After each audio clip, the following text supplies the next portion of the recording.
तो वापस स्वागत है और यह लेक्चर संख्या 40 है और हम वेक्टर की लीनियर इंडिपेंडेंस के बारे में बात करेंगे। विशेष रूप से आज हम कवर करेंगे वेक्टर का लीनियर कॉम्बिनेशन और यह वेक्टर का लीनियर इंडिपेंडेंस भी है। तो एक लीनियर कॉम्बिनेशन क्या है? तो यह एक प्रकार का expression lambda 1 v1 plus lambda 2 v2 plus lambda n vn और जहां यह लैम्ब्डा रियल नंबर के सेट से संबंधित है। वेक्टर v1 v2 v3 और vn का लीनियर कॉम्बिनेशन का सॉल्यूशन आता है। तो यहाँ दिए गए वेक्टर के लिए यह v1 v2 n क्या यह एक्सप्रेशन है? यहाँ lambda 1 v1 plus lambda 2 v2 है और इसी तरह लैम्ब्डा n vn पर इसे इन वेक्टर का लीनियर कॉम्बिनेशन कहा जाता है जहाँ ये लैम्ब्डा रियल नंबर के सेट से संबंधित है।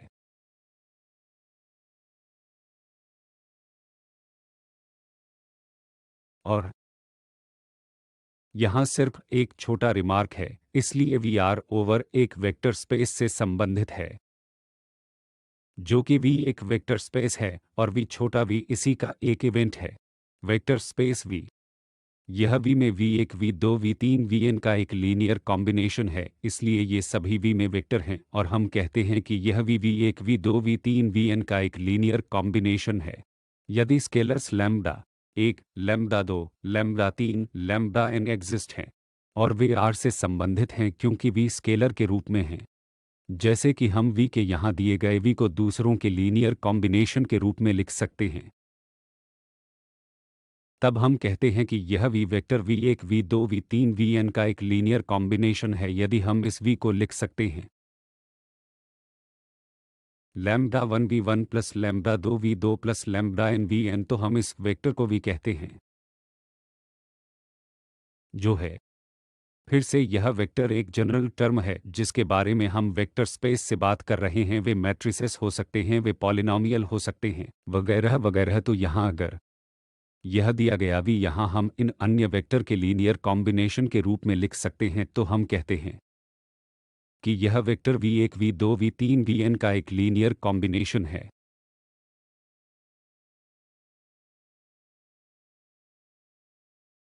तो यहाँ उदाहरण के लिए हम ये चार वेक्टर लेते हैं अल्फ़ा, बीटा, गामा और डेल्टा। तो यहाँ 4 3 5 यह ट्रांसपोज, इसलिए हमारे पास ये हैं कॉलम वेक्टर। यहाँ भी हमारे पास 0 1 3 और 2 1 1 और 4 2 2 हैं। अब हमारे पास निम्नलिखित प्रश्न हैं। अब हम जांच करना चाहते हैं कि क्या यह अल्फ़ा, बीटा और गामा का एक लीनियर कॉम्बिनेशन है। हम यह भी देखेंगे कि यदि यह बीटा एक गामा और इस डेल्टा का एक लीनियर कॉम्बिनेशन है और यह गामा अल्फ़ा और बीटा का एक लीनियर कॉम्बिनेशन है, तो इन सवालों के जवाब यहाँ देंगे। पहले का जवाब देने के लिए यदि यह अल्फ़ा बीटा और गामा का एक लीनियर कॉम्बिनेशन है तो हम क्या दिखाना चाहते हैं? वह यह अल्फ़ा यहाँ यह अल्फ़ा है, बीटा और गामा का लीनियर कॉम्बिनेशन, इसलिए यह बीटा है। और फिर यहाँ हमारे पास गामा है, इसलिए यदि हम इस अल्फ़ा को lambda 1 beta plus lambda 2 gamma के रूप में कुछ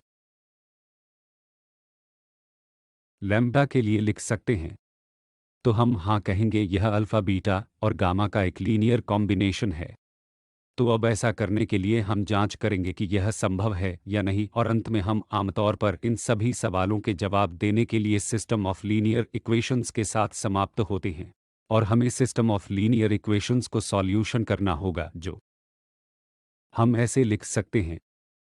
फिर से हम इसे थोड़ा सा सरल कर सकते हैं। तो इस हाथ की तरफ हमारे पास 4 हैं, हमारे पास 3 हैं, हमारे पास 5 हैं, जो कि एक वेक्टर है। राइट हैंड साइड की ओर पर सॉल्यूशनी इक्वेशन, अगर हम लैम्ब्डा को 1 टाइम्स 0 प्लस और इस लैम्ब्डा को 2 टाइम्स 2 लिखते हैं तो हमारे पास मूल रूप से 2 टाइम्स लैम्ब्डा 2 है। दूसरी इक्वेशन लैम्ब्डा 1 प्लस यह लैम्ब्डा 2 होगा और फिर हमारे पास 3 लैम्ब्डा 1 होगा और प्लस लैम्ब्डा 2। तो ये समीकरण है। सॉल्यूशनी इक्वेशन कहता है कि 2 लैम्ब्डा 2 4 के इक्वल है, इसलिए हमें लैम्ब्डा 2 मिलता है जो कि 2 के इक्वल है इस दूसरी इक्वेशन से, इसलिए क्योंकि उन्हें इस 3 पर कार्य करना चाहिए और लैम्ब्डा 2 सॉल्यूशन से ही 2 है, इसलिए यहाँ से हम लैम्ब्डा प्राप्त करेंगे जो जो कि 1 होना चाहिए, और यह 3 लैम्ब्डा 1 प्लस लैम्ब्डा 2 5 के इक्वल है। तो अब हमें यह जांचना है कि यह भी संतुष्ट है या नहीं। तो 3 टाइम्स यह लैम्ब्डा 1 और प्लस यह लैम्ब्डा 2 और यह हमें 5 देगा, इसलिए तीसरा इक्वेशन भी संतुष्ट है।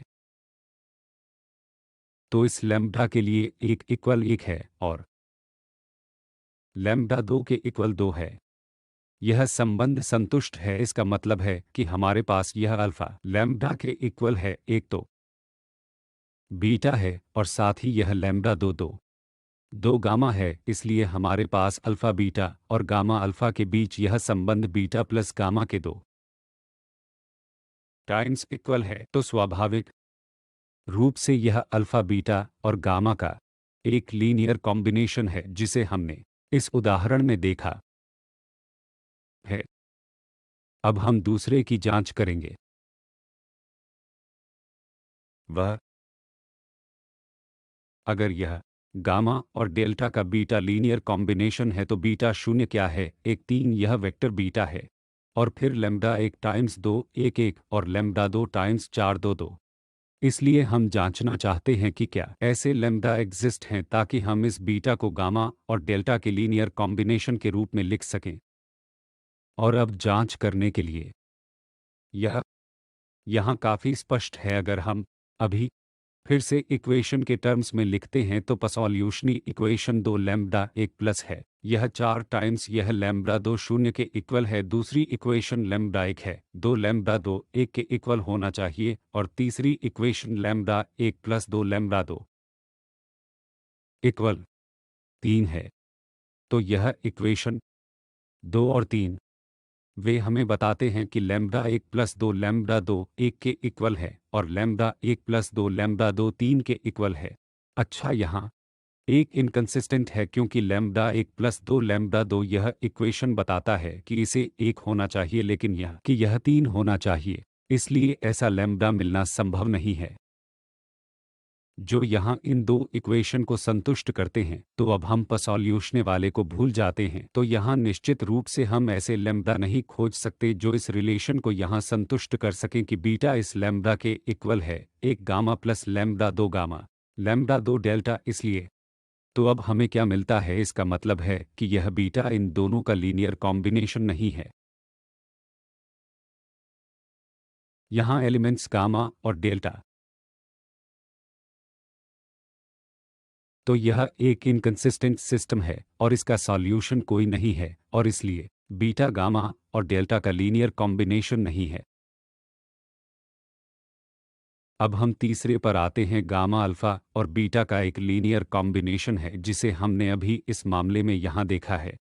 वह यहाँ अल्फा था और फिर हमारे पास बीटा था और हमारे पास गामा है जो कि अल्फा इस बीटा और गामा का एक लीनियर कॉम्बिनेशन है, और यह relation alpha beta plus 2 gamma के इक्वल है। और अब हम पूछ रहे हैं कि क्या गामा अल्फा और बीटा का एक लीनियर कॉम्बिनेशन है। इसलिए स्वाभाविक रूप से गामा अल्फा और बीटा का एक लीनियर कॉम्बिनेशन है और हमें कुछ भी सिद्ध करने की आवश्यकता नहीं है, क्योंकि इसमें पसोल्यूशने भाग में हम पसोल्यूशने ही इस रिलेशन को दिखा चुके हैं कि अल्फा बीटा प्लस इन दो गामा के इक्वल है, और फिर हमारे पास स्वाभाविक रूप से यह है कि गामा अल्फा माइनस बीटा के आधे के इक्वल है। इसलिए यह गामा अल्फा और बीटा का एक लीनियर कॉम्बिनेशन है। कौन सा इस भाग में से ट्रिवियल है? इस समस्या में से एक। ठीक है, तो अब अगले विषय पर जा रहे हैं। यहाँ हम वेक्टर की लीनियर इंडिपेंडेंस के बारे में बात करेंगे। और हमारे पास यहाँ क्या है? इसलिए V एक वेक्टर स्पेस है जिसे हम लेते हैं, और फिर वेक्टर का एक फाइनाइट सेट है। इसलिए V1 V2 V3 Vn इस वेक्टर स्पेस V को लीनियरली रूप से इंडिपेंडेंट कहा जाता है। इसलिए वेक्टर के इस सेट को लीनियरली इंडिपेंडेंट कहा जाता है यदि यह रिलेशन यहाँ lambda 1 V1 plus lambda 2 V2 और इसी तरह लैम्ब्डा n Vn 0 के इक्वल है, जिसका अर्थ है कि यह केवल तभी संभव है जब ये सभी लैम्ब्डा 0 हों। अन्यथा हमारे पास कोई अन्य लैम्ब्डा नहीं है जो इस लीनियर कॉम्बिनेशंस को 0 बना सके। इसलिए ये लैम्ब्डा स्केलर हैं। इसलिए अब हम यहाँ फिर से जांच कर सकते हैं कि इन दिए गए वेक्टर की लीनियर इंडिपेंडेंस यहाँ दी गई है। तो हमें इस लीनियर इंडिपेंडेंस की जांच करने के लिए क्या करना होगा कि यदि यह लीनियर कॉम्बिनेशन जो है lambda 1 v1 plus lambda 2 v2 lambda n vn शून्य के इक्वल है। इन इक्वेशंस को सॉल्यूशन करने के बाद अगर हमें lambda 1 equal lambda 2 equal lambda n equal शून्य के रूप में एकमात्र सॉल्यूशन मिलता है तो हम कहते हैं कि यह सेट लीनियरली इंडिपेंडेंट है। लेकिन यदि हमें मिलता है लैम्ब्डा नॉन जीरो सॉल्यूशन के कुछ अन्य सॉल्यूशन तो वे डिपेंडेंट होंगे, इसलिए उस मामले में वे इंडिपेंडेंट नहीं हैं। तो आइए इस उदाहरण को कंसिडर करते हैं। तो यहाँ हमने इन तीन वेक्टर्स को लिया है, एक माइनस एक शून्य शून्य एक माइनस एक और यह तीसरा शून्य शून्य एक। तो अब हम कंसिडर करेंगे यह expression lambda 1 v1 plus lambda 2 v2 plus lambda 3 v3 इस शून्य वेक्टर के इक्वल है। और अब यहाँ से हम मूल रूप से इक्वेशन प्राप्त करेंगे क्योंकि हमारे पास यह लैम्ब्डा 1 टाइम्स v1 तो एक माइनस एक शून्य है, तो यहाँ हमारे पास लैम्ब्डा 2 अन्य हैं v2 माइनस एक और फिर हमारे पास यह लैम्ब्डा 3 भी है शून्य शून्य एक और राइट हैंड साइड पर शून्य वेक्टर हैं। तो अब यह प्रत्येक कंपोनेंट की तुलना करता है, इसलिए पसॉल्यूशनी इक्वेशन हमें मिलेगी लैम्ब्डा 1 के रूप में। वह शून्य के इक्वल है जो पसॉल्यूशने से ही लैम्ब्डा 1 है। जब हम इन तीनों को जोड़ते हैं तो लैम्ब्डा 1 प्राप्त होगा, हमें माइनस लैम्ब्डा 1 प्लस लैम्ब्डा 2 मिलेगा और तीसरा हमें यहाँ माइनस लैम्ब्डा 2 और plus lambda 3 minus lambda 2 plus lambda 3 मिलेगा और यह राइट हैंड साइड के इक्वल शून्य वेक्टर है, इसलिए हमारे पास शून्य कॉमा शून्य है। और अब यहाँ से हमें वास्तव में तीन इक्वेशन मिलते हैं और इन इक्वेशंस को सॉल्यूशन करने के बाद हम देखेंगे कि क्या हमें लैम्ब्डा के टर्म्स में एक यूनिक सॉल्यूशन मिल रहा है। और यूनिक सॉल्यूशन स्वाभाविक रूप से शून्य शून्य शून्य होगा क्योंकि यहाँ इस मामले में हमेशा ऐसा ही होता है। Lambda 1 v 1 plus lambda 2 v2 lambda 3 के साथ एक ऐसा सिस्टम शून्य के इक्वल है, इसलिए स्वाभाविक रूप से सभी ट्रिवियल सॉल्यूशन जिसे हम यहाँ कहते हैं लैम्ब्डा के लिए एक शून्य शून्य शून्य है। लेकिन आप देखेंगे कि हमारे पास कुछ नॉन ट्रिवियल सॉल्यूशन है या नहीं। यदि हमारे पास केवल ट्रिवियल सॉल्यूशन है जो कि शून्य सॉल्यूशन है, तब हम कहते हैं कि वे लीनियरली हैं, इंडिपेंडेंट हैं। तो यहाँ हम क्या देखेंगे, क्योंकि पसॉल्यूशनी इक्वेशन ही आपको बताती है कि लैम्ब्डा 1 शून्य के इक्वल है। जब लैम्ब्डा 1 शून्य लैम्ब्डा 2 शून्य के इक्वल होता है जो कि दूसरे इक्वेशन से मिल रहा है, और तीसरे इक्वेशन से जब लैम्ब्डा 2 शून्य हमें भी लैम्ब्डा 3 शून्य के इक्वल मिल रहा है, तो यही एकमात्र संभावना है जो हमें यहाँ मिल रही है, जो एक यूनिक सॉल्यूशन है जिसे हम भी सॉल्यूशन कर सकते हैं। व्यापक तौर पर हम इसके रूप में नीचे आएंगे ऑगमेंटेड मैट्रिक्स और फिर इस रॉ एशेलॉन करके वहां से भी हम देख सकते हैं कि क्या हमें यूनिक सॉल्यूशन मिल रहा है। अब हमें असीम रूप से कई सॉल्यूशन मिल रहे हैं या यह स्वाभाविक रूप से कोई इक्वेशन नहीं होने का मामला नहीं हो सकता, क्योंकि यह हमेशा इस होमोजीनियस इक्वेशन का एक सिस्टम है जिसमें हमेशा कम से कम एक ट्रिवियल सॉल्यूशन है। तो यहाँ हमने देखा है कि ये वेक्टर लीनियरली रूप से इंडिपेंडेंट हैं तथा अब हम दूसरे उदाहरण की जांच करेंगे जो कहता है कि v1 शून्य के इक्वल है कॉमा शून्य v2 1 कॉमा 2 लीनियरली रूप से इंडिपेंडेंट हैं। और जब भी हमारे पास यह शून्य वेक्टर सेट में होता है तो यह जांचना एक ट्रिवियल टास्क है, क्योंकि हम हमेशा इस इक्वालिटी को लैम्ब्डा 1 शून्य कंसिडर कर सकते हैं। शून्य लैम्ब्डा 1 2 के इक्वल शून्य शून्य इक्वल है और चूंकि शून्य वेक्टर है इसलिए मैं यहाँ कोई भी लैम्ब्डा ले सकता हूँ, जहाँ कोई फर्क नहीं पड़ता कि मैं इसके साथ कोई लैम्ब्डा ले सकता हूँ और फिर लैम्ब्डा 2 के लिए शून्य वैल्यू और इक्वेशन से हम संतुष्ट होंगे, क्योंकि शून्य के साथ हमारे पास अब शून्य वेक्टर है और यहाँ मैं किसी भी लैम्ब्डा को चुन सकता हूँ। यह अभी भी एक शून्य वेक्टर होगा और शून्य प्लस शून्य वेक्टर को शून्य वेक्टर दिया जाएगा, इसलिए रियल नंबर के इस सेट से सभी लैम्ब्डा के लिए यह इक्वेशन संतुष्ट है और इसलिए हमें नॉन ज़ीरो सॉल्यूशन मिल रहा है। हमारा लैम्ब्डा नॉन ज़ीरो है इस मामले में, लेकिन वे हैं हमें इनफाइनाइटली से कई संभावनाएं मिल रही हैं जो यहाँ इस शून्य को जोड़ रही हैं और इसलिए यह सेट है लीनियरली डिपेंडेंट है। इसलिए जब भी हमारे पास इन वेक्टर के सेट में शून्य वेक्टर शामिल होता है तो ये वेक्टर लीनियरली डिपेंडेंट होने वाले होते हैं। इसलिए यह शून्य सेट में वेक्टर्स में से एक है और फिर सेट को लीनियरली डिपेंडेंट होना चाहिए। और यह प्रॉब्लम 3 हम इन वेक्टरों की जांच करते हैं 1 1 1 और 1 0 1 0 0 और हमारे पास 1 0 1 लीनियरली रूप से इंडिपेंडेंट हैं। इसलिए हमने अब इन चार वेक्टर को ले लिया है और हम जांचना चाहते हैं कि क्या वे लीनियरली रूप से इंडिपेंडेंट हैं या वे लीनियरली रूप से डिपेंडेंट हैं। वही प्रक्रिया हम अभी जारी रखेंगे, इसलिए हम यहाँ इस लीनियर कॉम्बिनेशन को कंसिडर करेंगे और इसे शून्य पर सेट किया जाएगा। इसलिए हमारे पास lambda 1 v1 plus lambda 2 v2 plus lambda 3 v3 plus यह लैम्ब्डा 4 v4 शून्य के इक्वल है। और इसका मतलब यह होगा कि अब हमें इन प्रश्नों को यहाँ फॉर्म करना होगा लैम्ब्डा 1 को पहले वेक्टर से मल्टीप्लाई करके दूसरे वेक्टर से और इसी तरह आगे। और अब हम इसे शून्य पर सेट करेंगे, इसलिए इसमें से हमें यहाँ तीन इक्वेशन मिलेंगे क्योंकि यहाँ लैम्ब्डा 1 को इस 1 से मल्टीप्लाई किया जाता है 1 0 और लैम्ब्डा 2 को 1 0 0 से मल्टीप्लाई किया जाता है, लैम्ब्डा 3 को 1 से मल्टीप्लाई किया जाता है 0 0। अब यह 1 1 1 है तो फिर दूसरा 1 1 0 है, तीसरा 1 0 0 है और यह पहला 1 0 1 है। तो ये हैं और अब राइट हैंड की ओर फिर से यह शून्य वेक्टर लेंगे, इसलिए यहाँ से हमें पहली समीकरण मिलेगा क्योंकि lambda 1 plus lambda 2 plus lambda 3 plus lambda 4 शून्य के इक्वल है, जो यहाँ पहली इक्वेशन है। दूसरी इक्वेशन लैम्ब्डा 1 प्लस लैम्ब्डा 2 है और यहाँ यह अब कंपोनेंट्स हैं जो कि शून्य के इक्वल है और 4 इक्वल होगा तीसरे इक्वेशन के। यहाँ लैम्ब्डा 1 दिए गए लैम्ब्डा से 4 से शून्य के इक्वल है, तो हमारे पास ये इस लीनियर कॉम्बिनेशन से निकलने वाले तीन इक्वेशंस, क्योंकि प्रत्येक वेक्टर में तीन कंपोनेंट्स थे, इसलिए अब यह सिस्टम ऑफ इक्वेशंस है जिसे हम लैम्ब्डा के लिए हल करना चाहते हैं। व्यापक तरीका हमेशा इस ऑगमेंटेड मैट्रिक्स के रूप में लिखना होगा और फिर यह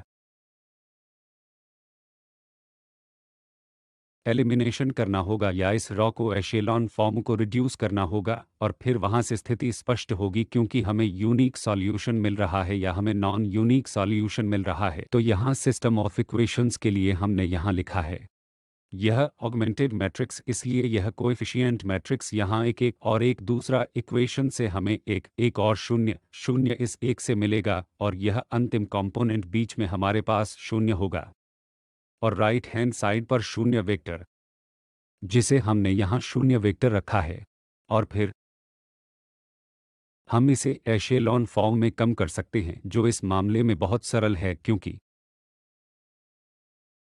यह पहली रॉ वैसे ही रहेगी जैसे यह दूसरी से है। अब हमारा उद्देश्य इसे शून्य बनाना है, इसलिए हम रॉ नंबर 1 को सब्ट्रैक्ट कर देंगे, इसलिए यह R1 R होगा 1 माइनस माफ कीजिए R2 अब बन जाएगा R2 माइनस R1, तो यह शून्य है। यहाँ शून्य को -1 शून्य से 1 और शून्य मिलेगा, यहाँ हम फिर से सब्ट्रैक्ट करेंगे R3 माइनस यह R1 फिर से, तो यहाँ हमें शून्य मिलेगा और यह -1 होगा, यह -1 शून्य शून्य।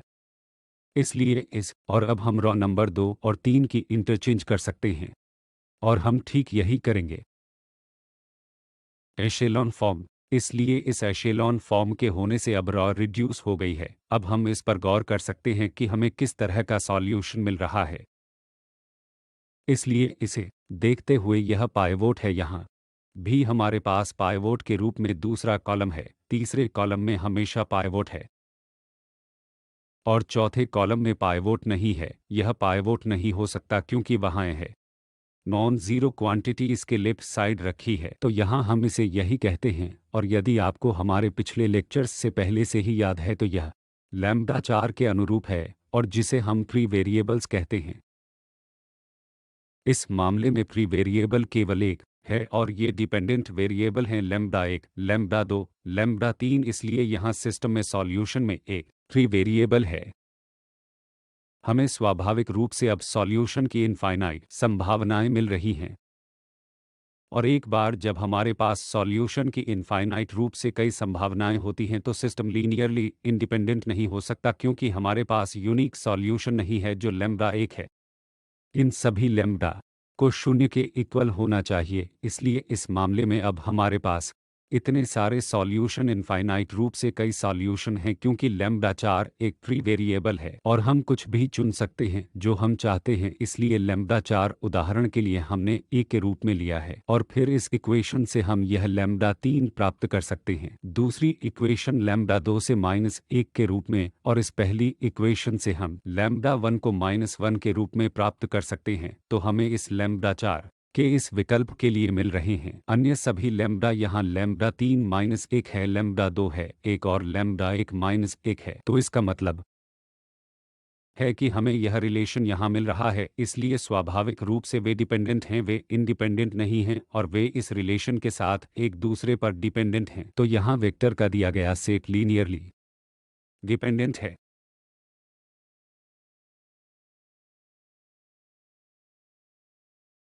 तो यहाँ एक और समस्या है। हम अब इस सेट 2 1 1 और 1 2 2 और 1 1 की जांच करेंगे कि क्या यह लीनियरली इंडिपेंडेंट है या यह लीनियरली डिपेंडेंट है। तो बस पिछले वाले पर वापस जाते हुए, तो अब जो हमारे पास है यह एक सिमिलर समस्या है। इसलिए हमारे यहाँ 4 वेक्टर थे और हमारे ऑगमेंटेड मैट्रिक्स में ये कॉलम थे, ये सभी वेक्टर यहाँ कॉलम थे। यह 1 1 1, यह 1 1 0 था। इसलिए हमने इन सभी को कॉलम में राइट हैंड साइड पर रखा। यह भी हमेशा 0 है, हम कर सकते हैं। हमें हमेशा 0 0 0 भी लिखने की आवश्यकता नहीं है, क्योंकि वह बदलने वाला नहीं है। इसलिए हम केवल स्वयं के साथ काम कर सकते हैं और इसे प्राप्त कर सकते हैं। रॉ ने इस एशेलॉन फॉर्म को कम कर सकते, जिससे हम निष्कर्ष निकाल सकते हैं सॉल्यूशन का एग्जिस्टेंस। तो यहाँ अब इस पर वापस आ रहे हैं कि हमारे पास ये 3 वेक्टर हैं। हम इन वेक्टर की लीनियर इंडिपेंडेंस की जांच करना चाहते हैं। इसलिए हम क्या कंसिडर करते हैं कि हम सीधे उस ऑगमेंटेड मैट्रिक्स पर विचार करते हैं जिसे हमने पहले linear system of linear equations के माध्यम से बनाया है। इसलिए यहाँ प्रत्येक वेक्टर कॉलम होंगे, तो 2 1 1 और फिर हमारे पास 1 2 2 और फिर तीसरा हमारे पास 1 1 1 है और राइट हैंड साइड फिर से 0 है। इसलिए अब हम इसे इस कम किए गए एशेलॉन फॉर्म में कम कर देंगे, जो इस मामले में बहुत आसान है, क्योंकि हम 1 2 1 देखते हैं और यह 1 से 1 समान है। इसलिए उनमें से एक तुरंत यहाँ 0 आ जाएगा और फिर इक्वेशन नंबर 1 से हम इक्वेशन नंबर 2 को भी कम कर सकते हैं। इसलिए हम अंत में इस रॉ को कम किए गए एशेलॉन फॉर्म में प्राप्त करेंगे। और अब हमारे पास यह पाइवोट एलिमेंट है और यह पाइवोट एलिमेंट है और यह तीसरा कॉलम एक पाइवोट एलिमेंट नहीं होगा। इसलिए हमारे पास ये 2 पाइवोट एलिमेंट हैं, यहाँ यह 0 रॉ हैं। और अब हम क्या निष्कर्ष निकालते हैं? तो अब हमारे पास फ्री वेरिएबल है। हमारे पास फ्री वेरिएबल है, यह लैम्ब्डा 3 कॉलम 3 के अनुरूप एक फ्री वेरिएबल है और जिसे हम जो चाहे चुन सकते हैं। इसलिए कैलकुलेशन की सरलता के लिए हमने लैम्ब्डा 3 लिया है, जो -3 के इक्वल है। और फिर यह लैम्ब्डा 2 और लैम्ब्डा 1 इस इक्वेशन संख्या 2 से और इक्वेशन संख्या 1 से हम अन्य 2 प्राप्त करेंगे। हम इस लैम्ब्डा 3 को फिक्स कर सकते हैं। हम लैम्ब्डा 3 के लिए यहाँ कोई अन्य नंबर भी ले सकते हैं और हमारे पास लैम्ब्डा 3 चुनने के लिए इंडिपेंडेंट है। तो इस कॉम्बिनेशन के साथ हम उदाहरण के लिए v1 प्लस v2 और -0 v3 टाइम्स v3 0 के इक्वल प्राप्त कर रहे हैं, तथा यहाँ बहुत सारी संभावनाएं हो सकती हैं। यदि हम इस लैम्ब्डा 3 को 1 के रूप में चुनते हैं तो हमें अलग लैम्ब्डा 1 लैम्ब्डा 2 या इस लैम्ब्डा 3 के लिए कोई अन्य संख्या मिल जाएगी। इसी तरह यह लैम्ब्डा 1 और लैम्ब्डा 2 में बदल जाएगा। इसलिए यह निश्चित रूप से एक यूनिक निरूपण नहीं है। यहाँ जितना संभव हो हम उतने निरूपण कर सकते हैं, लेकिन यह क्या कहता है कि ये वेक्टर लीनियरली डिपेंडेंट हैं और उनकी डिपेंडेंसी के लिए यहाँ रिलेशन में से एक पहले से ही यहाँ v1 plus v2 3 times v3 के इक्वल है, जो कि एक डिपेंडेंसी है जिसे हमने इस मामले में दिखाया है, और यह सेट लीनियरली डिपेंडेंट है। तो आज हमने जो सीखा वह वेक्टर की लीनियर इंडिपेंडेंस के बारे में है। यह फिर से एक बहुत ही महत्वपूर्ण विषय है। वेक्टर स्पेसेस पर कंसिडर करते हुए हम अगले लेक्चर में अपनी चर्चा जारी रखेंगे। और क्या महत्वपूर्ण था कि vector lambda 1 v1 plus lambda 2 v2 plus lambda n vn का यह लीनियर कॉम्बिनेशन शून्य के इक्वल है। यदि हम इस इक्वेशन से बाहर निकलते हैं, यदि हमें लैम्ब्डा 1 के इक्वल लैम्ब्डा 2 के इक्वल लैम्ब्डा 3 के इक्वल लैम्ब्डा n के इक्वल शून्य के रूप में यूनिक सॉल्यूशन मिलता है, तो हम कहते हैं कि यह सेट लीनियरली इंडिपेंडेंट है। क्योंकि हम कर सकते हैं एक दूसरे पर वेक्टर पर कोई डिपेंडेंसी नहीं है, क्योंकि इस रिलेशन से निकलने की एकमात्र संभावना है, इसलिए हम इन वेक्टर के बीच कोई डिपेंडेंसी नहीं लिख सकते हैं। और इसका कारण यह है कि हम इस लीनियर इंडिपेंडेंस कहते हैं, वे इंडिपेंडेंट हैं जब हम प्राप्त कर रहे हैं एक नॉन ज़ीरो सॉल्यूशन और वह इनफाइनाइट रूप से कई सॉल्यूशनों का मामला होगा। इसलिए अब हमारे पास इस रिलेशन को लिखने के कई टर्म्स हो सकते हैं ताकि एक को दूसरे के संदर्भ में लिखा जा सके। और यही वह मामला है जहां हम इसे एक लीनियर डिपेंडेंसी कहते हैं, तो उस स्थिति में वे वेक्टर लीनियरली रूप से डिपेंडेंट होंगे।